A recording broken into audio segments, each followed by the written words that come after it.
Hi guys and welcome back to the channel Deepak Yadav Education. Welcome to the Daily Hindu News and editorial analysis of 8th of August 2026. तो guys आज है तारीख 8 अगस्त 2026 और है Saturday. देखेंगे आज के द हिंदू कंप्लीट न्यूज़पेपर को एनालाइज करेंगे। बट लेक्चर में आगे बढ़ने से पहले अगर आपको इस लेक्चर का पीडीएफ चाहिए तो क्या करना है, सबसे पहले डाउनलोड करना टेलीग्राम, वहाँ पे जाके सर्च बॉक्स में लिखना दीपक यादव एजुकेशन यूपीएससी। आपको हमारा टेलीग्राम चैनल मिलेगा। 80,000 से ज़्यादा लोग जुड़ चुके हैं। आप भी जुड़कर अपने लेक्चर के पीडीएफ डॉक्यूमेंट्स को वहाँ से डाउनलोड कर पाओगे। नाउ हमेशा की तरह हम लोग अपने लेक्चर को शुरू करेंगे एक मैप के क्वेश्चन के साथ। तो आज आप सभी को मैप में जाकर देखना है इथियोपिया को कहाँ पर है एग्जैक्टली लोकेटेड, इसको अच्छे से मैप में देखना। देन उसके बाद आकर नीचे कमेंट सेक्शन में टाइप करना, जिससे कि आप लोग इसको लंबे समय तक याद रख पाओगे। तो चलिए फिर शुरुआत करते हैं फर्स्ट आर्टिकल के साथ में। पहला आर्टिकल हमारे थंबनेल पे प्रेजेंट है, इसी को हम डिस्कस करने वाले हैं। बात हो रही है देश भर में फेक पनीर अलर्ट जारी किया जा रहा है। इवन भारत के 3 स्टेट्स ऐसे हो चुके हैं जिन्होंने नकली पनीर के ऊपर में कंप्लीटली बैन भी लगा दिया है। वो 3 स्टेट्स कौन कौन से हैं? महाराष्ट्र, गुजरात और छत्तीसगढ़। आप देखो फेक पनीर के बारे में जो चर्चाएं हैं ना आज के समय पर, वो बहुत मैसिव लेवल पर हो रही हैं, जो होना बहुत ही ज़्यादा ज़रूरी था बहुत पहले, क्योंकि फेक पनीर मार्केट में बहुत समय से चल रहा है, जिसको आप ओरिजिनल पनीर समझकर कई बार कंज्यूम कर रहे होते हैं कि हमको इसमें इतना प्रोटीन मिल जाएगा, 100 ग्राम्स ऑफ पनीर के अंदर में इतनी कैलोरीज, 18 to 20 ग्राम्स प्रोटीन, ऐसा समझ के हम लोग यहाँ पे कंजम्पशन कर तो रहे हैं। लेकिन हम ये नहीं चेक कर पा रहे कि ये पनीर रियलिटी में पनीर है या नहीं है। पता चल रहा है कि ये पनीर भाई दूध से बना ही नहीं है, बाकी दुनिया भर के इसमें केमिकल्स ऐड करे गए हैं। एंड प्रॉब्लम ये नहीं है कि फेक पनीर बिक रहा है हम खा रहे हैं, प्रॉब्लम यह है कि इस फेक पनीर को खाने के बाद में बॉडी के अंदर में बहुत सारे हार्मफुल हेल्थ इम्पैक्ट्स भी नज़र आ रहे हैं। यह है एग्जैक्ट प्रॉब्लम।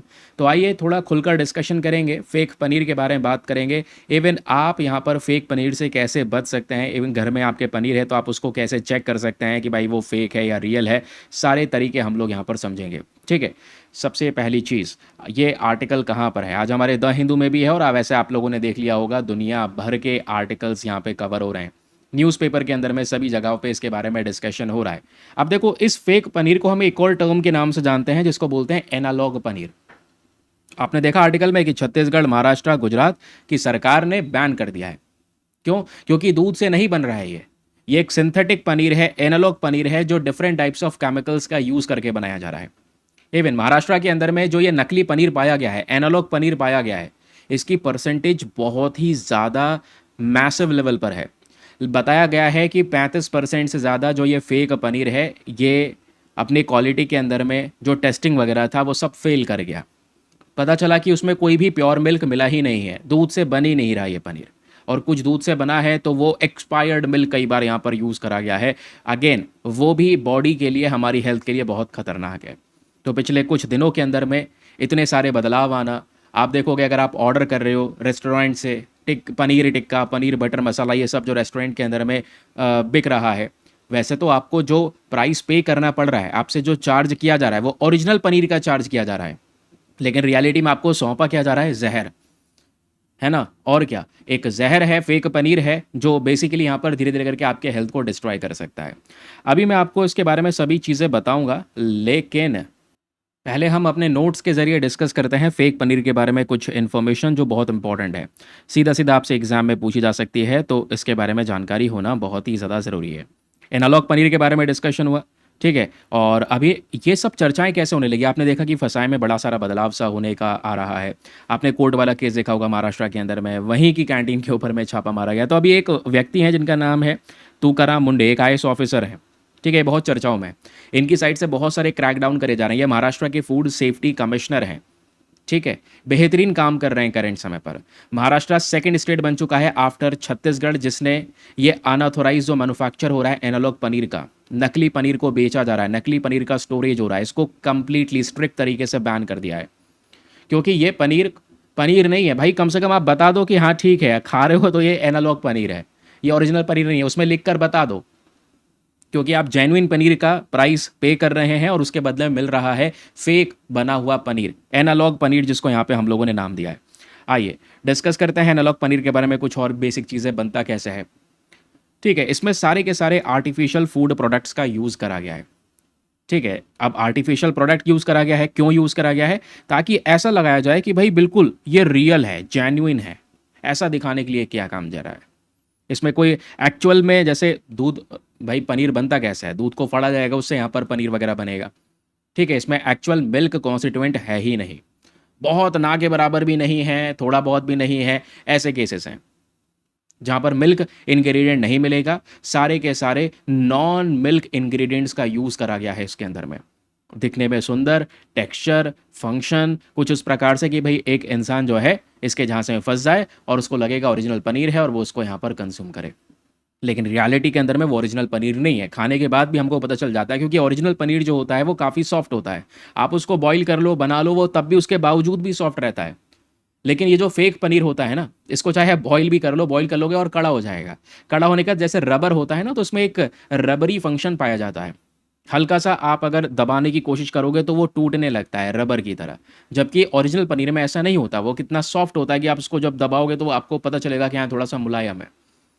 तो फेक पनीर बन किससे रहा है? इसमें ज़्यादातर पाम ऑयल्स का यूज़ हो रहा है। इवन पाम ऑयल्स के अलावा वेजिटेबल फैट्स हैं, स्टार्च हैं, एंड साथ ही साथ में स्किम्ड मिल्क पाउडर। ठीक है, रियल मिल्क की जगह मिल्क पाउडर का एग्जैक्टली यूज़ करा जा रहा है इसके अंदर में। एंड इसको और सुंदर दिखाने के लिए, सेम टू सेम पनीर की तरह दिखाने के लिए, इसमें कई केसेस के अंदर में डेंजरस केमिकल्स का यूज़ होता है। फॉर एग्जाम्पल, आपने सुना होगा डिटर्जेंट का इस्तेमाल किया जाता कर दिया जाता है फेक पनीर को बनाने में। यूरिया का इस्तेमाल, जिसमें हम मतलब जिसका इस्तेमाल हमारे किसान खेतों में कर रहे हैं एज अ फर्टिलाइजर के तौर पे, उसका यूज़ हो रहा है फेक पनीर को बनाने में। Washing soda, synthetic milk solids, इन सब का यूज़ हो रहा है ताकि पनीर को वाइट कलर दिया जा सके और जेन्युइन पनीर की तरह थोड़ा सा टेक्सचर मिल जाए, जिससे दुकान से कम कस्टमर उठाकर ले जाए। अब क्वेश्चन ये है, ये फेक पनीर इतना ज़्यादा हार्मफुल है क्यों? इतना ज़्यादा नुकसानदायक क्यों है? क्योंकि इसके अंदर में आपने देखा मेजॉरिटी ऑफ केसेस में डिटर्जेंट केमिकल्स, डेंजरस केमिकल्स भी यूज़ करे गए हैं। तो एक इंसान यहाँ पर पनीर को खा रहा है अपने बॉडी के अंदर में प्रोटीन की पूर्ति करने के लिए, क्योंकि रियल पनीर दूध से बन रहा है। केजीन प्रोटीन, वे प्रोटीन, कैल्शियम, ये सारी की सारी चीज़ें उसके बॉडी के अंदर में जा रही होती हैं।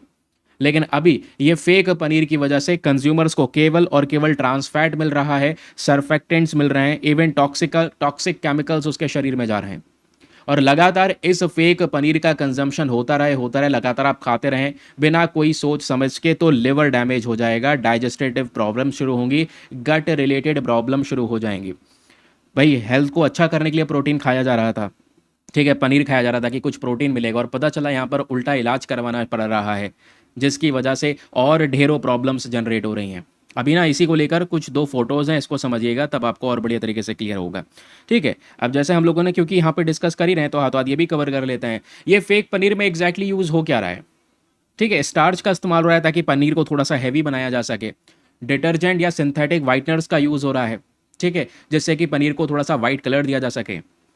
चीप हाइड्रोजनेटेड ऑयल्स, वनस्पति घी का इसमें यूज़ हो रहा है उसके अंदर में ऑयलीनेस प्रोवाइड करवाने के लिए। स्किम्ड मिल्क पाउडर का इस्तेमाल हो रहा है केमिकल्स के साथ मिलाकर। ठीक है, अब उसको आप कह सकते हैं फॉर्म करने के लिए डिफरेंट टाइप्स ऑफ केमिकल्स हैं, माइक्रोब्स का कंटेमिनेशन देखने को मिलता है, ई कोली, यीस्ट, मोल्ड, ये सब पाया जाता है।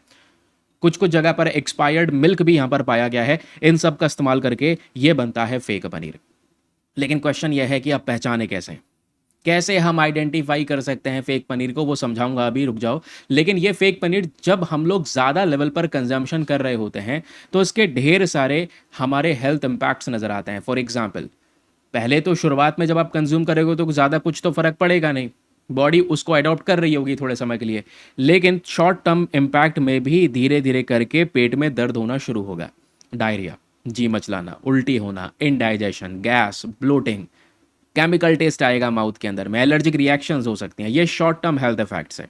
और अगर ये आइडेंटिफाई नहीं करे, उसके बावजूद भी प्रोटीन के नाम पे ये एनालॉग पनीर बॉडी में अगर कंज्यूम करते चले गए, तो लॉन्ग टर्म इफेक्ट्स भी देखने को मिलेंगे। Kidney stress, liver toxicity, chronic digestive issues, hormonal imbalance हो सकता है, इम्यूनिटी एक इंसान की पूरी तरीके से कमज़ोर हो सकती है। ये है दोस्तों यहाँ पर फेक पनीर की वजह से इम्पैक्ट्स। अब क्वेश्चन आता है, हम कैसे डील कर सकते हैं फेक पनीर से? अब पनीर ले आए तो क्या पता चल सकता है? बिल्कुल, देखो, पनीर की प्योरिटी को टेस्ट करने के लिए कुछ डिटेक्शन मेथड यहाँ पे मार्केट में आजकल बहुत चलाए जा रहे हैं, ताकि लोगों में अवेयरनेस फैलाई जा सके, लोगों को उसके बारे में ज़रूर से जानकारी मिल सके कि भाई वो कौन कौन से मेथड हो सकते हैं जिससे हम पनीर की टेस्टिंग करें। तो प्योरिटी टेस्ट में जो हमारा सबसे पहला टेस्ट है दोस्तों, वो है आयोडीन टेस्ट। इसमें क्या करना होता है, एक छोटा सा पनीर का पीस लो, उसको पानी में डालो और थोड़ी देर के लिए बॉईल करो, निकालो, ठंडा होने दो और उसमें थोड़ी सी 1-2 ड्रॉप डाल दो आयोडीन टिंचर की। जैसे आयोडीन डालोगे ना, उसका कलर चेंज हो जाएगा, या तो वो ब्लू कलर का हो जाएगा, वैसे आपको थोड़ा सा ब्राउनिश कलर का देखने को मिलता है ये। आयोडीन की ड्रॉप्स डालोगे तो ब्लू या ब्लैक कलर में वो तुरंत बदल जाएगा। अब ब्लू ब्लैक कलर में बदलने का मतलब यह है कि इस पनीर के अंदर में स्टार्च मिला है, इसका वेट बढ़ाने के लिए मिलावट हुई हुई है, साफ साफ पता चल गया। या सेकेंड और तरीका है भाई, क्योंकि मान लो अगर स्टार्च नहीं मिला है, उसमें अगर और भयानक चीज़ ऐड कर दी है, यूरिया या डिटर्जेंट ऐड हुआ हुआ है पनीर में, तो कैसे पता चलेगा? अगेन सेम प्रोसेस है, पनीर का छोटा सा पीस लो, उसको पानी के अंदर में उबालो और जो तूर दाल का पाउडर होता है ना, या इवन सोयाबीन का पाउडर, उसको बस खाली हल्का सा उसके ऊपर में डाल दो और वो पाउडर अगर रेड हो जाए, दैट मीन्स उसके अंदर में यूरिया और डिटर्जेंट प्रेजेंट है।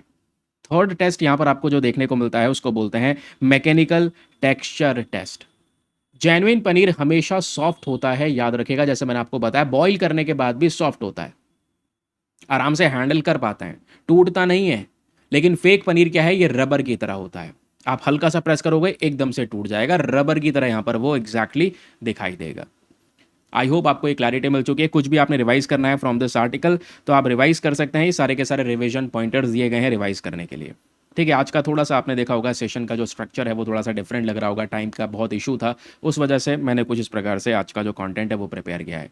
लेकिन आपको ये सारा का सारा कंटेंट जो आप देख रहे हैं ना दोस्तों, ये हिंदी इंग्लिश दोनों भाषाओं में मिलता है। आप चाहते हो कि सर मुझको पीडीएफ के अंदर में ये कन्वर्ट होकर मिल जाए, मैं पीडीएफ का प्रिंट आउट करवा लूँ, एज इट इज रीड करना चाहो वैसे भी कर सकते हो। इवन यही जो ग्रुप आपको दिख रहा है, इसी ग्रुप में आप सीधा यहाँ पर ऐड अप हो जाओगे।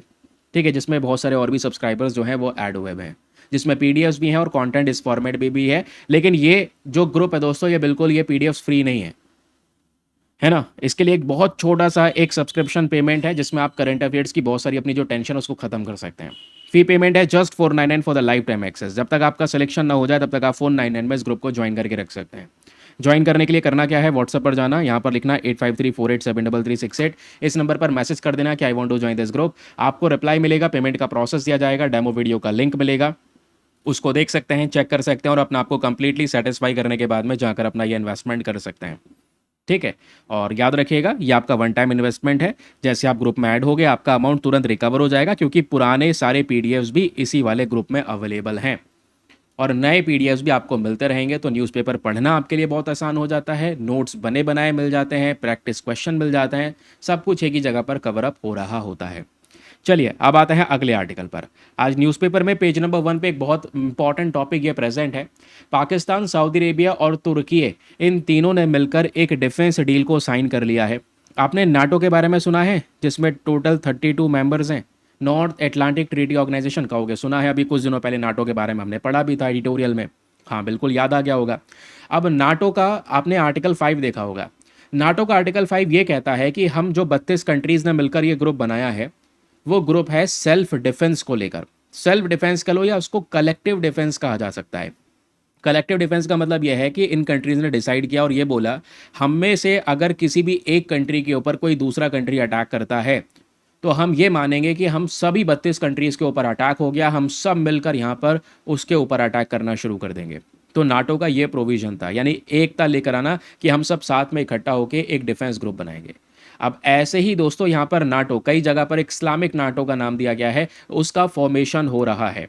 नींव जो है वो रख दी गई है, जिसमें सऊदी अरेबिया, पाकिस्तान और तुर्की तीनों ने मिलकर यहाँ पर एक डील कर ली है, बिल्कुल सेम नाटो की तरह डील।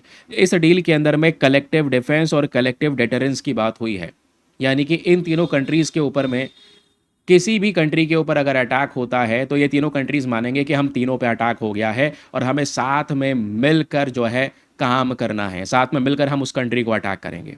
तो इस तरीके का अग्रीमेंट है। हालांकि यहाँ पर इसको कोई नाटो का नाम दिया है नहीं दिया है, इसको इस अग्रीमेंट को एक एग्जैक्ट नाम दिया गया क्योंकि ये अग्रीमेंट सऊदी अरेबिया में मेका में साइन हुआ है, मक्का में साइन हुआ है, तो इसलिए इसको मेका जॉइंट डिफेंस एग्रीमेंट भी कहा गया है, याद रखिएगा, मक्का जॉइंट डिफेंस एग्रीमेंट।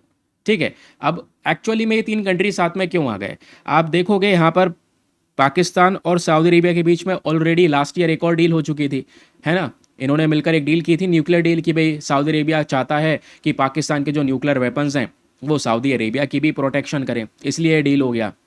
पाकिस्तान बोला ठीक है, कुछ होगा तो यहाँ पर सऊदी अरेबिया सॉरी जो पाकिस्तान है, पाकिस्तान के न्यूक्लियर वेपन्स रेडी हैं for the protection of Saudi Arabia. तो ये सब मिलकर एक डिफेंस ग्रुप को एस्टेब्लिश कर रहे हैं। रीज़न आपको पता है, वेस्ट एशिया में क्राइसिस। आपने देखा वेस्ट एशिया में, आप कहोगे सऊदी अरेबिया को क्या दिक्कत है? भाई सऊदी अरेबिया पे येमेन के हूदी रेबल्स ने अटैक कर दिया। आपने देखा रिसेंटली येमेन के अंदर में जो हूदी रेबल्स हैं उनकी साइड से सऊदी अरेबिया पे अटैक हो रहा है। फिर वेस्ट एशिया में ये और प्रॉब्लम जनरेट हो रही है। ठीक है, ईरान, आप देख पाओगे ईरान के खिलाफ किस तरीके से पूरा वॉर फैला पड़ा है वेस्ट एशिया के अंदर में, है ना। तो इन सिनारियोज के अंदर में सऊदी अरेबिया प्रोटेक्शन के लिए इस पर्टिकुलर ग्रुप को फॉर्म करता है। मेका में एक डिफेंस एग्रीमेंट साइन हुआ, नाम इसको मेका जॉइंट डिफेंस एग्रीमेंट का दिया गया है। आई होप आपको एक क्लैरिटी मिल चुकी है, और कुछ भी इसके अंदर में फर्दर ज़्यादा डिटेल्स नहीं है, तो याद रखिएगा। अब जो भी डिटेल्स है वो मैंने आपको यहाँ पर प्रोवाइड करवा दिया। आप ये वाला फोटो देख सकते हैं, ये लास्ट ईयर का है, जिसमें मैंने आपको बताया दोनों कंट्रीज़ ने मिलकर डिफेंस डील साइन कर ली है, सऊदी अरेबिया और पाकिस्तान ने मिलकर। यहाँ पे न्यूक्लियर वेपन्स को लेकर बात हो रही थी कि सऊदी अरेबिया काम करेगा, अपने डिफेंस टाइज पाकिस्तान के साथ में अच्छा करेगा। इससे क्या होगा कि जो पाकिस्तान के जो न्यूक्लियर वेपन्स होंगे वो सऊदी अरेबिया की प्रोटेक्शन के लिए भी होंगे। अच्छा, ये बात तो हो गई, लेकिन ये जो अभी मक्का जॉइंट डिफेंस एग्रीमेंट साइन हुआ है ना, इसमें न्यूक्लियर वेपन्स को लेकर कोई ज़्यादा चर्चा नहीं हुई है, याद रखना। न्यूक्लियर वेपन को लेकर डिस्कशन इसके अंदर में नहीं हुए हैं। किस किस चीज़ पे इन तीनों कंट्रीज़ ने मिलकर अग्री किया है जो मक्का डील है इसके अंदर में, और कौन कौन सी चीज़ इसमें से बाहर निकाली गई हैं, चलिए मैं आपको थोड़ा सा यहाँ पर वो समझाता हूँ। ठीक है, तो ये टाइम्स ऑफ इंडिया का एक कह सकते हैं कि फ़ोटो पब्लिश हुआ था, तो मैं इसी के बेसिस पे आपको यहाँ पर समझा रहा हूँ कि क्या क्या चीज़ें यहाँ पर इस डील में होने वाली हैं। First thing, mutual defence guarantee. ये कह रहे हैं कि अगर हमारे तीनों में से किसी एक कंट्री पे अटैक हुआ तो ये लोग मानेंगे कि इन तीनों के ऊपर अटैक हो गया है, लीगल बेसिस। अब ये किस आधार पे ग्रुप का फॉर्मेशन हुआ है, तो ये कहते हैं यूनाइटेड नेशन का जो चार्टर आर्टिकल नंबर 51 है यूएन चार्टर का, उसके आधार पे हमने बनाया है right to individual and collective self defence, क्योंकि इस चार्टर में मेंशन किया गया है। तो हम साथ में मिलकर एक दूसरे की प्रोटेक्शन कर रहे होंगे, कलेक्टिव सेल्फ डिफेंस के ऊपर में काम कर रहे होंगे। फिर तीसरा जो आता है वो है मिलिट्री कोऑपरेशन। मिलिट्री कोऑपरेशन के अंदर में क्या बात कर रहे हैं, training, exchange of personal and joint exercises, ये याद रखिएगा। ठीक है, ये भी बहुत ही ज़्यादा इंपॉर्टेंट है। यानी कि हम लोग बात कर रहे हैं एक दूसरे के बीच में, ये लोग जॉइंट एक्सरसाइज को कंडक्ट करेंगे, एक दूसरे के बीच में यहाँ पर जो कह सकते हैं मिलिट्री ऑफिशियल्स हैं उनके बीच में जो ट्रेनिंग वगैरह है वो होगी। फिर बात आती है इंटेलिजेंस शेयरिंग की, लास्ट चीज़ है जिसको इंक्लूड किया गया है कि भाई डीपर इंटेलिजेंस कोऑपरेशन रहेगा बिटवीन दीज 3 कंट्रीज़। अब इसमें क्या क्या चीज़ें इंक्लूड नहीं करी गई हैं वो भी डिटेल्स आपको यहाँ पर नजर आएंगी। जैसे number 1 is no explicit nuclear provisions. यहाँ पर कहीं पर भी न्यूक्लियर वेपन्स के बारे में डिस्कशन नहीं हुआ है। जोग्राफिकल स्कोप के बारे में बात नहीं हुई है, ऑटोमेटिक इंटरवेंशन के बारे में बात नहीं हुई है, यानी कि कोई भी ऐसी चीज़ कि भाई ये कैसी कंट्रीज़, मतलब ये तीनों कंट्रीज़ कैसे एक दूसरे के साथ में मिलकर इंटरवीन करेंगी, किस बेसिस पर इंटरवीन करेंगी, उसके बारे में भी कोई ज़्यादा डिस्कशन नहीं हुआ है। लेकिन हाँ, ये जो ग्रुप ट्राइंगल बनाया गया है सऊदी अरेबिया, तुर्की और पाकिस्तान के बीच में, इस ट्राइंगल के पास में 3 तरीके की पावर्स होने वाली हैं। एक होने वाली है फाइनेंस पावर, ठीक है, पैसे की पावर होगी इस ग्रुप के पास में, क्योंकि पैसा फाइनेंस के मामले में सऊदी अरेबिया बहुत आ गया है भाई। ठीक है, सेकंड, यहाँ पर इनके पास में एक नाटो का एक्सपीरियंस होगा।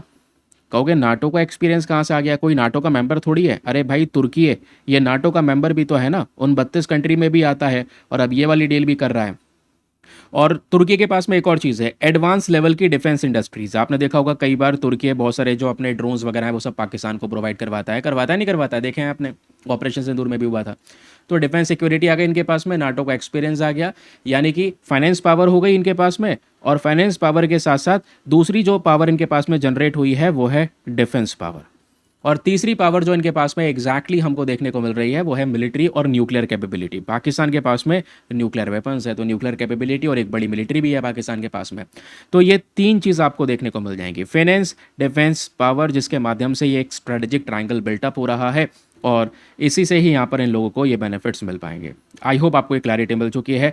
कुछ भी आपने रिवाइज करना है, क्योंकि यही चीज़ें मैंने क्या करा है, नोट्स के फॉर्म में, एक लिखित फॉर्म में आपको यहाँ पे प्रोवाइड करवाई हैं कि पाकिस्तान, सऊदी अरेबिया एंड तुर्की के बीच में ये जो पर्टिकुलर डिफेंस डील है वो एग्जैक्टली क्या है, कैसे काम करती है, एंड ये जो डिफेंस अग्रीमेंट है वो एग्जैक्टली यहाँ पर क्या है। तीनों कंट्रीज़ यहाँ पर मानेंगे कि भाई एक के ऊपर अटैक हुआ, सब पे अटैक हुआ, और यूनाइटेड नेशन चार्टर आर्टिकल 51 के अकॉर्डिंग इसको बनाया गया है और इसको यहाँ पर मेका अग्रीमेंट का नाम दिया गया है। रीज़न मैं आपको यहाँ पर एग्जैक्टली बता चुका हूँ। कलेक्टिव डिफेंस आपसे पूछ ले, कलेक्टिव डिफेंस या कलेक्टिव डिटरेंस का मतलब क्या होता है, वही सेम चीज़ जो मैंने आपको बताया। ठीक है, एक कंट्री पे अटैक मतलब तीनों कंट्री पे अटैक। ओके, और ये जो अग्रीमेंट यहाँ पर करा गया है, इसको केवल ऐसा नहीं है कि रिस्पॉन्ड करने के लिए गया है, कोई अग्रेशन हो रहा है तो उसके खिलाफ यहाँ पर रिस्पॉन्ड करेंगे, नहीं, अग्रेशन को थोड़ा सा डिस्करेज करना, ये सब चीज़ों पर भी यहाँ पर ये काम करेंगे। एक स्ट्रॉन्गर सिक्योरिटी रिस्पॉन्स बना रहे हैं ये तीन कंट्रीज आपस में मिलकर। ठीक है, नाम क्या दिया गया, मेका जॉइंट डिफेंस अग्रीमेंट। ओके, इससे क्या होगा, पीस सिक्योरिटी स्टेबिलिटी इस पर्टिकुलर रीजन में इंश्योर कर पाएंगे। मतलब खास तौर पे सऊदी अरेबिया को यहाँ पर एक अल्टीमेट लेवल पर जो प्रोटेक्शन है वो मिल रही होगी। एक तरफ से आप देख पाओगे यूएसए भी सऊदी अरेबिया को प्रोटेक्ट करता है, दूसरी साइड से यहाँ पर ये अपनी फर्दर प्रोटेक्शन को बढ़ा रहे हैं। That's it. चलिए, अगला न्यूज़ आर्टिकल आपके सामने प्रेजेंट है, वेरी वेरी इंपॉर्टेंट। और ये वाला आर्टिकल आज हमारे जीएस पेपर नंबर 3 जो स्पेस वाला सेक्शन है उसके परस्पेक्टिव से इंपॉर्टेंट है। तो एस्ट्रोबेस नाम की एक कंपनी है दोस्तों भारत की, एक और प्राइवेट स्पेस कंपनी। अभी आपने देखा होगा स्काई रूट ने बड़ा काम करके दिखाया था, है ना, एक रॉकेट को लॉन्च किया, प्राइवेट रॉकेट लॉन्च हुआ। अब एस्ट्रोबेस ने भारत का पहला प्राइवेट 800 किलो न्यूटन का रॉकेट इंजन तैयार कर लिया है। और ये काम करने वाली ऐसी कमर्शियल कंपनी में दुनिया की चौथी कमर्शियल कंपनी बन चुका है एस्ट्रोबेस। स्पेस इंडस्ट्री में मैसिवली डेवलपमेंट्स हो रहे हैं। और दोस्तों ये जो इंजन बनाया गया है ना, अभी इस इंजन को मतलब शुरू किया जाएगा तो 2028 तक सारा काम होगा। पहली बात आप लोग याद रखिएगा, इस इंजन का नाम क्या है। आर्टिकल आपने देखा है अच्छे से, तो ये देखिए ये लिखा हुआ है, तो प्लीज़ इनको नोट कर लेना, छोटे छोटे फैक्ट्स हैं, बहुत इंपॉर्टेंट है। इस इंजन का नाम है एवरेस्ट इंजन। क्या नाम है, एवरेस्ट इंजन। और ये इंजन खासकर कौन से व्हीकल्स के लिए बनाया गया है, जो हमारे रीयूजेबल रॉकेट्स होते हैं उसके लिए। यानी ऐसे रॉकेट जो अंतरिक्ष में जाएंगे, सैटेलाइट्स लॉन्च करेंगे और उसके बाद वापस से रिटर्न होंगे, उनके लिए इस इंजन को बनाया गया है। सारे इंपॉर्टेंट चीज़ें सक्सेसफुली टेस्ट हुई हैं। एस्ट्रोबेस ने दुनिया के सामने भारत का पहला प्राइवेट 800 किलो न्यूटन का रॉकेट इंजन प्रेजेंट कर दिया है। तो हम लोगों ने बहुत सारी चीज़ें करी हैं अच्छी। इससे पहले आप देखोगे स्पेस एक्स है यूएसए की कंपनी, ठीक है, प्राइवेट कंपनी है एलॉन मस्क की, इन्होंने भी ये काम कर लिया है बहुत पहले ही, लेकिन उनकी जो इंजन की पावर है वो बहुत अलग है। ये 800 किलो न्यूटन क्या है दोस्तों, ये एक तरीके से पावर है, थर्स्ट पावर, जिससे रॉकेट ऊपर की साइड में जाएगा, समझ रहे हैं। जबकि स्पेस एक्स के पास में कम से कम ये 2000 से लेकर 2700 किलो न्यूटन तक की पावर जनरेट हुई हुई है। तो अभी शुरुआत है, हम लोग भी इसी तरीके से एक्सटेंसिवली फर्दर ग्रो करेंगे। फिलहाल ये कुछ बेसिक फैक्ट्स हैं इस इंजन को लेकर, याद रखिएगा। ये इंजन आपको ऐसा दिखाई देगा, एवरेस्ट 800 किलो न्यूटन इंजन। ये किस प्रकार का इंजन है, full flow stage combustion engine है। और इसकी जो पहली फ्लाइट यहाँ पे लॉन्च की जाएगी, अंतरिक्ष में जो रॉकेट लॉन्च किया जाएगा इस इंजन का इस्तेमाल करके, वो दिसंबर 2028 में होगा। तो प्राइवेट सेक्टर की साइड से एक और मैसिव अचीवमेंट। ये भारत का पहला किस प्रकार का इंजन है, FFSC इंजन। क्वेश्चन बन सकता है आप लोगों से एग्जामिनेशन में। FFSC का मतलब है full flow staged combustion engine, एक रॉकेट इंजन। नाम इसको हमने दिया है एवरेस्ट का। First flight 2028, reusable launch vehicle में इसका इस्तेमाल होने वाला है। अभी इसमें और भी फर्दर अपडेट करने बाकी हैं, ठीक है। इसको अभी हम फर्दर टेस्ट भी करेंगे, तो वो सब चीज़ें चर्चाओं में रहने वाली हैं। बाकी इसको 3D प्रिंटेड के बेसिस पर ही यहाँ पर हम लोगों ने बनाया हुआ है। और अभी इसका हॉट फायर टेस्ट नहीं हुआ है, हॉट फायर टेस्ट। तो हॉट फायर टेस्ट भी यहाँ पर बहुत जल्दी यहाँ पर होगा, जिसमें फायर के ज़रिए इसको टेस्ट किया जाने वाला है कि भाई इंजन किस तरीके से जो है एग्जैक्टली परफॉर्म करने वाला है, ठीक है। नाम तो वैसे मैंने आपको बता दिया है, ये कुछ फ़ोटोज़ मैंने इस्तेमाल करे थे, बट अभी ये मैंने आपके इसी न्यूज़पेपर के आर्टिकल के नोट्स बना दिए हैं, ठीक है। क्योंकि आर्टिकल के नोट्स आपके पास में होना इज़ वेरी वेरी इंपॉर्टेंट। इसी के ज़रिए आप बहुत सारी चीज़ें क्लियर कर पाते हैं। तो एस्ट्रोबेस के बारे में डिस्कशन हो गया, भारत का पहला private 800 kilo Newton rocket engine, engine का नाम एवरेस्ट इंजन। और ये इंजन के अंदर में जो फ्यूल इस्तेमाल होगा वो कौन सा फ्यूल होगा, बिना फ्यूल के इंजन चल सकता है क्या, नहीं। तो इसमें जो हम फ्यूल यूज़ करने वाले हैं वो LOX मीथेन का इस्तेमाल करने वाले हैं। लिक्विड ऑक्सीजन का इस्तेमाल होगा और मीथेन का इस्तेमाल होगा। मीथेन को जलाया जाएगा, लेकिन बिना ऑक्सीजन के क्या जला सकते हो किसी चीज़ को, नहीं। तो लिक्विड ऑक्सीजन का रिक्वायरमेंट होगा, ठीक है। तो LOX एंड मीथेन का इस्तेमाल करने वाले हैं एज अ फ्यूल के तौर पे। और 800 किलो न्यूटन इसकी थर्स्ट पावर होने वाली है जो ये इंजन प्रोड्यूस करेगा। नाम इसको दिया है FFSC, full flow staged combustion advance rocket engine combustion cycle. LOX and methane के बारे में हम लोगों ने बात कर ही ली है कि भाई लिक्विड ऑक्सीजन जो ऑक्सीडाइजर का काम करेगा, जो फ्यूल को बर्न करने में हेल्प करेगा, और मीथेन जिसको यहाँ पर एज अ मेन फ्यूल इस्तेमाल किया जाएगा बर्न करने के लिए, जिससे हमारे इस इंजन को पावर मिलेगी और ये इंजन हमारे पूरे रॉकेट के ढांचे को ऊपर लेकर जाएगा। और ये खासकर रीयूजेबल रॉकेट लॉन्च सिस्टम में इस्तेमाल होगा, ऐसा रॉकेट जिसको हम बार बार इस्तेमाल कर सकते हैं। ठीक है, एक बार अपना सैटेलाइट लॉन्च करके आएगा, फिर से उसको दोबारा रीयूज़ किया जा सकता है। इससे हमारा खर्चा कम हो जाएगा, सैटेलाइट्स को लॉन्च करने में इफ़ेक्टिवनेस बढ़ जाएगी, अफोर्डेबिलिटी मेंटेन हो जाएगी। तो एस्ट्रोबेस जब हम बात कर रहे थे तो बैंगलोर बेस्ड एक स्पेस कंपनी है, याद रखिएगा। ठीक है, तो उन्होंने कंप्लीट इंडिजीनियस लॉन्च सिस्टम बना लिया है, क्योंकि सारा का सारा काम इंडिया के अंदर में किया गया है, हर एक टेक्नोलॉजी हमारे अंडर में ही है। चाहे इसका डिज़ाइन अथॉरिटी हो, इसका सिस्टम इंजीनियर हो, मैन्युफैक्चरिंग नॉलेज हो, सॉफ्टवेयर मिशन कॉन्फ़िगरेशंस, ये सब कुछ दोस्तों आज इंडिया के कंट्रोल में देखने को मिलेगा। ठीक है, तो ऑब्जेक्टिव यहाँ पर यही है कि अपनी कैपेबिलिटीज़ को बेटर तरीके से बढ़ाना, और ये बहुत इंपॉर्टेंट है खासकर ऐसे स्टेज में जब हम लोग सेल्फ रिलायंसी या आत्मनिर्भर भारत की बात कर रहे हैं। अगला माइलस्टोन क्या होने वाला है? अभी तो भाई इंजन दुनिया के सामने प्रेजेंट कर दिया है भारत का पहला 800 किलो न्यूटन का। अब इसमें हॉट फायर टेस्ट होगा, मतलब कंप्लीट रॉकेट इंजन को एक बार शुरू करके देखा जाएगा, ऑपरेट करके जाएगा, देखा जाएगा इसमें फ्यूल वगैरह सब कुछ डाल के, कि एक्चुअल इसके अंदर जब आग लगती है फायरिंग कंडीशंस में ये कैसा परफॉर्म करता है। ये सब कुछ यहाँ पर चेक होगा। फिर उसके बाद 2028 में दिसंबर के महीने में इसी इंजन का यूज़ करके हम फर्दर एक लॉन्च व्हीकल को लॉन्च करेंगे। ओके, क्लैरिटी मिल गया। अब यहाँ पर ये भारत के लिए ज़रूरी क्यों है? क्योंकि मैंने आपको बताया प्राइवेट सेक्टर पार्टिसिपेशन स्पेस में जिस गति से हो रहा है ये बहुत अच्छा है और बहुत ज़रूरी भी है। इससे इसरो पे बर्डन कम होगा। इसरो जो है फर्दर क्या कर सकेगा? अपने बहुत सारे दूसरे मिशंस के ऊपर में काम कर सकेगा, बड़े मिशंस के ऊपर में काम कर सकेगा। फिर बात आती है इंडिजीनियस कैपेबिलिटी की। रीयूजेबल लॉन्च सिस्टम अपने पास में होगा, सेल्फ रिलायंसी अपने पास में होगी, और ग्लोबल कैपेबिलिटी में हम भी शामिल होंगे, क्योंकि अब ये काम करने के बाद में एस्ट्रोबेस चौथा कमर्शियल कंपनी बन चुका है दुनिया में जिन्होंने successfully high power based FFSC engine को यहाँ पर बना लिया है। ठीक है, अब कुछ भी आपने रिवाइज करना है इस आर्टिकल से तो आप रिवाइज कर सकते हैं फ्रॉम दीज रिवीजन पॉइंटर। सारी की सारी जो डिटेल्ड है ये यहाँ पर प्रोवाइड करवाई गई है। देखिए एक ही पैराग्राफ में आप सब कुछ रिवाइज भी कर पाओगे, तो ये रिवाइज का जुगाड़ भी इसी पर्टिकुलर सेशन में इन्हीं नोट्स के अंदर में कर दिया जाता है।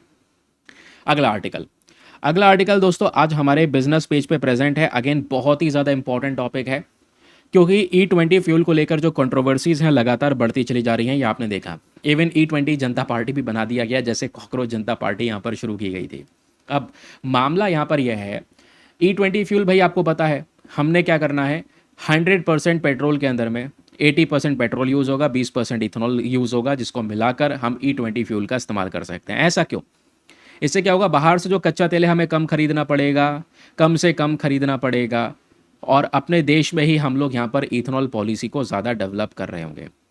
अब बात आती है एक चीज़ के ऊपर में, वो है क्लोराइड। क्योंकि एक्चुअल तौर पे कुछ रिपोर्ट आई, सायम की रिपोर्ट आई, आपने देखा होगा SIAM, ये जो बॉडी है ऑटोमोबाइल इंडस्ट्री के अंदर में, इन्होंने एक रिपोर्ट लिखा था, बाद में उसको विड्रॉ भी करा।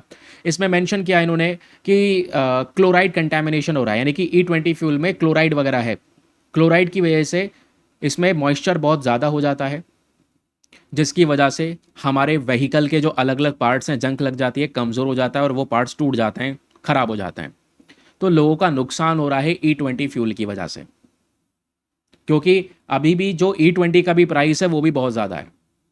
तो हम लोग एक्चुअल जो प्राइस पे कर रहे हैं इतने रुपए में शुद्ध पेट्रोल मिल जाएगा, प्योर पेट्रोल। एक तो प्योर पेट्रोल वाला प्राइस पे करना, उसके बाद उसके बदले में E20 फ्यूल मिलना, और E20 फ्यूल की वजह से अपनी गाड़ियां ख़राब हो रही हैं। मतलब ऐसे आपको इंडिया से तमाम हज़ारों केसेस देखने को मिल जाएंगे जहां पर E20 का क्या नेगेटिव इम्पैक्ट पड़ा है वो एग्जैक्टली दिखाई दे रहा है। लेकिन अभी क्या है ना, कुछ सर्वे करे जा रहे हैं, Indian oil, Bharat petroleum, Hindustan petroleum, इन्होंने सारे के सारे एलिगेशंस को रिफ्यूज़ कर दिया है कि भाई इथेनॉल के अंदर में कोई एक्सेस मॉइस्चर नहीं है।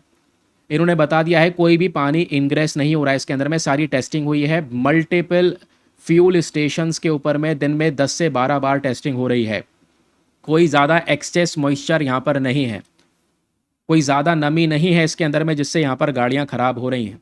और क्लोराइड जो है, ये क्लोराइड अपने बिल्कुल एकदम मिनिमम लेवल पर है, इसको भी यहाँ पर बता दिया है। और इसी वजह से जो सियाम की रिपोर्ट है वो यहाँ पर विड्रॉ हो जाती है, जिसकी वजह से पूरा यह मैटर चल रहा है।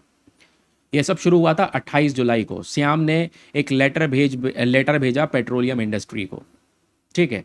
और भाई वो इन्हीं चीज़ की बात कर रहे थे कि भाई मॉइस्चर वगैरह इसके अंदर में कुछ सैंपल में मॉइस्चर पाया गया, ये सब कुछ चल रहा था।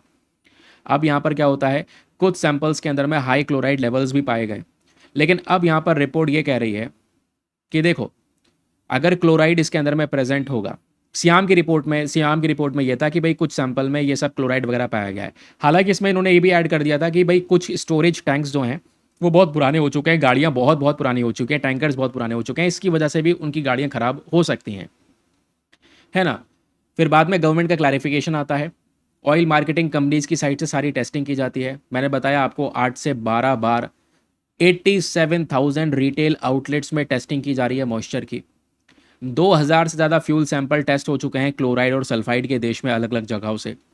तो क्लोराइड के 2 केसेस निकल कर आए देश में, क्लोराइड के 2 केसेस निकल कर आए जो आर्टिकल हमारा कहता भी है। लेकिन यहाँ पर उन 2 केसेस जहाँ से निकल कर आए वहाँ से सेल्स तुरंत सस्पेंड कर दी गई थी। तो स्ट्रिक्ट एक्शन लिया जाएगा अगर कोई बाहर से इस तरीके की यहाँ पर गड़बड़ी की जाएगी, रिटेल आउटलेट में कुछ मिक्सचर यहाँ पर करने की कोशिश की जाएगी तो। ठीक है, आई होप आपको यहाँ पर ये एग्जैक्टली क्लैरिटी मिल चुकी है रिगार्डिंग दिस इथेनॉल पॉलिसी। और E20 के बारे में आपको बता ही चुका हूँ। याद रखिएगा इसमें क्लोराइड मिक्सचर की बात आ रही थी कि भाई क्लोराइड ज़्यादा है। हालांकि श्याम की रिपोर्ट में ये मेंशन किया गया था, बाद में ऑयल मार्केटिंग कंपनीज ने बोला कोई ज़्यादा नहीं है, अंडर लेवल में रहे। ठीक है, E20 फ्यूल क्या होता है बताया, 20% इथेनॉल को हम लोगों ने पेट्रोल के साथ में मिक्स कर दिया है, ब्लेंड कर दिया, इसको E20 फ्यूल का नाम दिया गया। क्लोराइड को लेकर चिंता क्या है, चिंता ये उठाई गई थी कि जो एक्सेस क्लोराइड है, ज़्यादा से ज़्यादा जब क्लोराइड पेट्रोल के अंदर में मिल जाता है तो ये व्हीकल के अलग अलग पार्ट्स के ऊपर में जंक लगा के उसको डैमेज करने की क्षमता रखता है, जिससे व्हीकल के पार्ट्स टूटने शुरू हो जाते हैं। तो एग्जैक्टली आप देखोगे एक कम्युनिकेशन यहाँ पर किया गया है, ठीक है। और ये कम्युनिकेशन यहाँ पर हुआ है ऑयल मिनिस्ट्री श्याम के बीच में कुछ बातचीत हुई है जब ये कंसर्न उठाया गया, तो OMC ने अपनी फर्दर टेस्टिंग करी है। और टेस्टिंग करने के बाद में ये बताया है कि देखो क्लोराइड का कंटेमिनेशन सभी जगह पर नहीं है, केवल 2 जगह पे था, उसको हम लोगों ने यहाँ पर देख लिया है और आगे फर्दर एक्शन लिया जाएगा। बाकी हमने हज़ारों के केसेस में क्लोराइड की टेस्टिंग करे हैं, कहीं पर भी ये जो क्लोराइड है वो अपनी लिमिट से ज़्यादा नहीं है, तो ये गाड़ी को नुकसान नहीं पहुँचाएगा, ठीक है। और जो एक्सेस मॉइस्चर है इसको भी ऑयल कंपनीज ने रिजेक्ट कर दिया है। ऑयल कंपनीज कह रही हैं कि जितने भी एलिगेशंस हैं कि भाई मॉइस्चर बहुत ज़्यादा है, ठीक है, इस पर्टिकुलर E20 फ्यूल के अंदर में, तो इसको भी रिजेक्ट कर दिया है कि भाई मॉइस्चर इतना ज़्यादा नहीं है जो गाड़ी को खासकर डैमेज कर दे। सिंपल वर्ड्स में कहना यह है, ऑयल कंपनीज कहती हैं मल्टीपल टेस्ट हो चुके हैं डिफरेंट टाइप्स ऑफ स्टेजेस के अंदर में, जहाँ पे ना ही कोई ज़्यादा क्लोराइड कंटामिनेशन पाया गया है और ना ही कोई ज़्यादा यहाँ पर एक्सेस लेवल पर मॉइस्चर पाया गया है। दैट मीन्स और भी मल्टीपल रीजंस हो सकते हैं, ठीक है। बाकी फर्दर ये लोग जो टेस्ट हैं उस पर वो करते रहेंगे।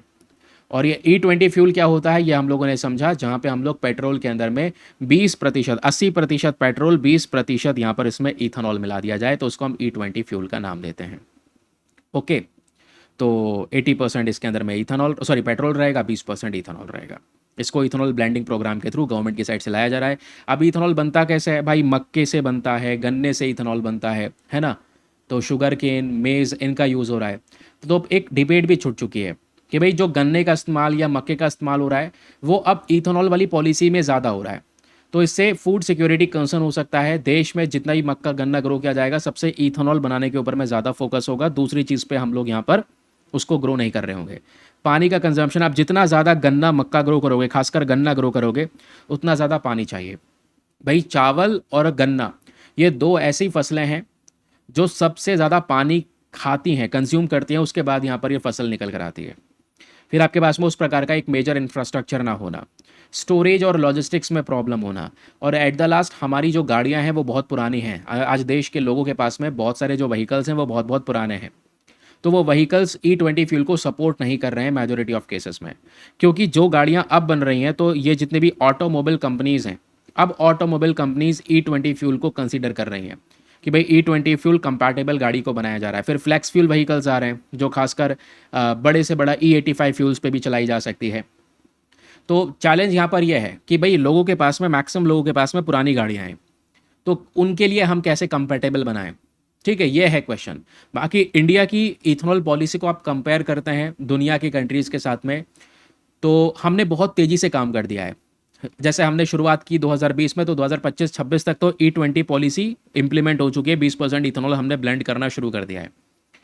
जबकि आप देखोगे UK, European Union, Canada, Colombia, सभी जगह पर ये पॉलिसी अपनाई जा रही है, लेकिन वहाँ पर E10 पेट्रोल बिक रहा है जहाँ पे 10% इथेनॉल को मिलाया जा रहा है। ब्राज़ील ही एक ऐसा देश है जहाँ पर E27 पेट्रोल बिक रहा है, जहाँ पे 27% पेट्रोल 27% ये जो हमारा इथेनॉल है उसको मिलाया जा रहा है पेट्रोल के अंदर में। लेकिन ब्राज़ील में ये कोई अभी नहीं हुआ है, 1990s के समय पर ही हो गया था ये काम। तो वहाँ पे जो गाड़ियाँ हैं वो उस तरीके से कंपैटिबल हैं, जो खासकर ऐसे इथेनॉल फ्यूल को झेल पा रही हैं। और वह अब आप देखोगे ब्राज़ील के अंदर में एक चॉइस भी है लोगों के पास में। चॉइस ये है कि 100% पेट्रोल भी डलवा सकते हैं और इथेनॉल वाला पेट्रोल भी डलवा सकते हैं। इंडिया में भी कुछ जगह पे चॉइसेस मिल रही हैं, कुछ जगह पर नहीं मिल रही हैं, तो सबके पास चॉइस नहीं है, और वो भी 100% प्योर पेट्रोल नहीं है। ठीक है, और फिर उसके बाद में वो एक्सपेंसिव फिर बहुत बहुत बहुत ज़्यादा हो जाएगा। समझ रहे हैं? तो इंडिया की जो E20 पॉलिसी है, दुनिया में बहुत ज़्यादा इसके बारे में चर्चाएं हो रही हैं। ब्लेंडिंग लेवल्स ज़्यादा होते चले जा रहे हैं, लेकिन उस तरीके की व्हीकल्स की जो कंपैटिबिलिटी है वो मेंटेन नहीं हो पा रही। अगर व्हीकल कंपैटिबल होते, लोगों को कोई शिकायत नहीं होती, तो ये एक ह्यूज सक्सेस रहता। ठीक है, अभी कुछ शिकायतें हैं जिसको रिजॉल्व करना वाकई में बहुत ज़्यादा ज़रूरी है, क्योंकि ये हमारे लिए फ़ायदेमंद भी रहेगा। अगर हम इथेनॉल से रिलेटेड जो समस्याएं लोगों तक हो रही हैं, वो समस्या अगर हम दूर कर सकते हैं, तो ये भारत के लिए इम्पोर्टेंट है। क्योंकि आज भाई आप 100% कच्चा तेल बाहर से मंगा रहे हैं, फिर अपने देश में इस्तेमाल कर रहे हैं, तो पेट्रोल के ऊपर में जो निर्भरता है वो लगातार यहाँ पर बढ़ती चली जा रही है अलग अलग कंट्रीज़ पर। और जैसा हमने देखा अभी सऊदी अरेबिया या वेस्ट एशिया कंट्रीज़ में जिस तरीके से लड़ाई हुई, वॉर हुआ, उसकी वजह से क्रूड ऑयल के जो प्राइसेस हैं वो काफ़ी ज़्यादा बढ़ते हुए नजर आए थे। तो अब हमारे लिए प्रॉब्लम यह है कि हम लोग पेट्रोल के ऊपर में निर्भरता को कम करके कोई ऐसी चीज़ फाइंड आउट करें, जैसे इथेनॉल वगैरह को ज़्यादा से ज़्यादा ब्लेंड करना यहाँ पर शुरू कर दिया जाए, जिससे कि यहाँ पर क्या होगा, हम लोग यहाँ पर कम से कम पेट्रोल के ऊपर निर्भर रहेंगे। तो इंडिया आज 85 to 90% जो अपने क्रूड ऑयल की ज़रूरत है, नीड्स हैं, उसको इम्पोर्ट करके पूरा करता है। बहुत सारा पैसा हमें बाहर देना पड़ता है। ठीक है, तो अब ये इथेनॉल पॉलिसी हमारे फार्मर्स को ही सपोर्ट करेगी, क्योंकि हम गन्ना मक्का से यहाँ पर इथेनॉल बना रहे होंगे। ठीक है, उसको मिक्स कर रहे होंगे पेट्रोल के अंदर में, साथ ही साथ में प्रदूषण कम हो जाएगा, एनर्जी सिक्योरिटी यहाँ पे थोड़ी सी इंप्रूव होगी। बट प्रॉब्लम वही है कंपैटिबिलिटी की। इथेनॉल बनता कैसे है भाई, आप सभी लोगों को पता है। जो हमारी फसलें हैं, गन्ना है फॉर एग्जांपल, इसको फर्मेंट किया जाएगा पहले, फिर इसको प्योरीफाई किया जाएगा, इथेनॉल बनेगा, इथेनॉल को पेट्रोल में ब्लेंड करेंगे, फ्यूल आ गया, फिर वो फ्यूल स्टेशन तक पहुंचाया जाएगा, और फर्दर फिर आपके व्हीकल्स के अंदर में इसका यूज़ करना शुरू किया जाएगा। इवन आपने देखा होगा, रिसेंटली हमने पढ़ा भी है, कुछ नए रूल्स भी प्रेजेंट करे जा रहे हैं। जैसे अभी तो हम लोग केवल E20 की बात कर रहे हैं, जिसमें 20% इथेनॉल अभी के समय पर तेल में मिला दिया गया है। लेकिन E20 के बाद यहाँ पे क्या टारगेट है गवर्नमेंट का, E85 की तरफ, जहाँ पर 85% इथेनॉल होगा और 15% पेट्रोल होगा। तो कहोगे गाड़ियाँ, हमारी गाड़ियाँ कैसे झेलेंगी? नहीं, ये गाड़ियाँ इसके प्रति कंपैटिबल नहीं है। इसके लिए केवल और केवल फ्लेक्स फ्यूल्स व्हीकल्स ही रहेंगे।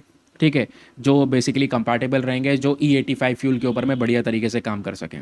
तो E85 ब्लेंड जो है ये एक सेपरेट फ्यूल रहने वाला है, E20 से बिल्कुल यहाँ पे अलग रहेगा। ठीक है, इसका ग्रेड बिल्कुल अलग रहेगा, और इसके लिए जो कंपैटिबल व्हीकल्स हैं वो हमें लाने होंगे। फिर कुछ ऐसे इंजन भी करंट समय पर डिज़ाइन करे जा रहे हैं, ठीक है, जो इंजन E85 पे काम करें, साथ ही साथ में E60, E50 इन पे भी काम करें, जिससे कि यहाँ पर जो इथेनॉल के लेवल्स हैं उसको धीरे धीरे करके बढ़ाया जा सके। क्योंकि इथेनॉल लेवल्स बढ़ेंगे तो पेट्रोल हमें कम से कम मंगाना पड़ेगा, और पेट्रोल जब हम लोग कम से कम मंगाएंगे तो जो डिपेंडेंस है दूसरे कंट्रीज़ के ऊपर में वो हमारा कम हो जाएगा। E85 के लिए प्रिपरेशन बहुत कमज़ोर है अभी। E85 यहाँ पर आप कह सकते हैं कि कोई बहुत बड़ा सक्सेस नहीं हो सकता। अगर आप E85 पे काम करते हो, केवल 15% पेट्रोल के अंदर में आप 85% इथेनॉल मिला देते हो, तो एक्सट्रीमली मिसमैच है। मिसमैच मतलब आज आप देखोगे केवल जो फ्यूचर बायर्स होंगे ये उनके लिए रहने वाला है। भविष्य में कोई गाड़ी खरीदेगा तो हमारी ऑटोमोबाइल कंपनीज फ्लैक्स फ्यूल वाले इंजन्स को लेकर आ रही हैं। तो फ्लैक्स फ्यूल वाला जो इंजन है, ठीक है, वही यहाँ पर कंपैटिबल रहेगा, वही इथेनॉल की इस बड़ी मात्रा को झेल पाएगा। अदरवाइज मेजॉरिटी ऑफ व्हीकल्स आज भारत के अंदर में जो रहने हैं वो इनकम्पैटिबल रहेंगे पूरी तरह से ये E85 पॉलिसी को लेकर। तो ये E85 यहाँ पर उन गाड़ियों के लिए काम नहीं करेगा, पुरानी गाड़ियों के लिए। जो फर्दर यहाँ पर गाड़ियाँ आएंगी, जो नए बायर्स होंगे, उनके लिए E85 पॉलिसी काम करेगी। अब यहाँ पर एक प्रकार का ये बायोफ्यूल है इथेनॉल, जिसका हम लोग यूज़ कर रहे हैं। बायोफ्यूल में अलग अलग जनरेशन है, तो इसका इवोल्यूशन बहुत धीरे धीरे हुआ है। जैसे इस प्रकार के फ्यूल हम अलग अलग तरीके से बना सकते हैं। एडिबल सोर्सेज से, एडिबल फूड सोर्सेज से, गन्ना हो गया, मक्का हो गया, इससे आज हम लोग यहाँ पर बायोफ्यूल बना रहे हैं। एक आता है सेकंड जनरेशन बायोफ्यूल, जहाँ पे लकड़ियाँ, एग्रीकल्चरल वेस्ट, ऑर्गेनिक वेस्ट, उससे बायोफ्यूल बनाते हैं। थर्ड जनरेशन बायोफ्यूल में हम लोग यहाँ पर मेनली एल्गाई वगैरह का यूज़ कर रहे होते हैं। फोर्थ जनरेशन में जो हमारे जेनेटिकली डाइवर्स क्रॉप्स होते हैं, ठीक है, जेनेटिकली चेंज यहाँ पर किया जाता है, उन वाले बायोफ्यूल्स का हम एग्जैक्टली यूज़ कर रहे होते हैं। तो ये बायोफ्यूल के बारे में सारा का सारा डिस्कशन हुआ। सभी कुछ मैंने आपको बताया कि भाई कोई क्लोराइड कंटामिनेशन नहीं है। एग्जैक्टली ये बात यहाँ पर कहनी है ऑयल मार्केटिंग कंपनीज़ की। E20 फ्यूल पॉलिसी क्या है, E85 पॉलिसी क्या है, एंड फर्दर आगे सारे के सारे ये रहे रिवीजन पॉइंटर जिसको आप एग्जैक्टली रिवाइज कर सकते हैं। चलिए दोस्तों, ये था हमारा आज का न्यूज़पेपर एनालिसिस। आई होप आपको मज़ा आया होगा, बहुत सारी जानकारी आपको मिली होगी एक छोटे से सेशन के अंदर में।